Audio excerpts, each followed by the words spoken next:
Hello everyone, welcome to my channel voice with Madhuri. So last బ్లాగ్లో చెప్పాను కదా మనకి శాకంబరి ఉత్సవాలు జరుగుతున్నాయి అని చెప్పి. సో మేము లాస్ట్ రోజు వెళ్ళామన్నమాట. సో టెంపుల్ని ఎట్లా డెకరేట్ చేశారో చూడండి. ఇయర్ ఏమో అంత బాగా డెకరేట్ చేసినట్టు అనిపించలేదు. మేము చిన్నప్పుడు వెళ్తే మాత్రం అసలు మొత్తం కూరగాయలు, అన్ని రకాల కూరగాయలు కనిపించేవి. సో ఇది బయట శివలింగాన్ని కూడా మనకి వెజిటేబుల్స్తో డెకరేట్ చేశారు. లాస్ట్ టైం చెప్పాను కదా, కొండ మీద నుంచి చూస్తే మొత్తం విజయవాడ అంతా కనిపిస్తుందని. ఈ క్లిప్ యాడ్ చేయడం మర్చిపోయాను. సో ఇంకా మనకి కింద సారీ ఇచ్చే వాళ్ళు ఇంకా చాలామందే ఉన్నారు. కింద అమ్మవారిని కూడా ఎలా రెడీ చేశారో చూద్దాం రండి.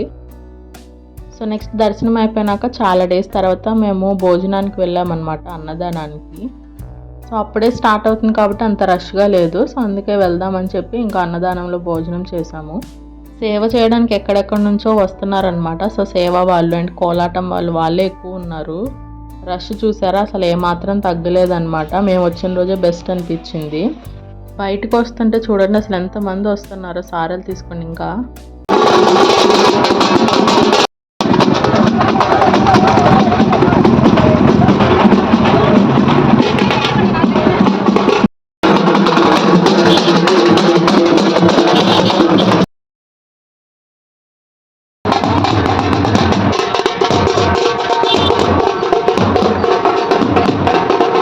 So that's for today. Thanks for watching. Please do like, share and subscribe my channel Ways with Madhuri. Bye guys.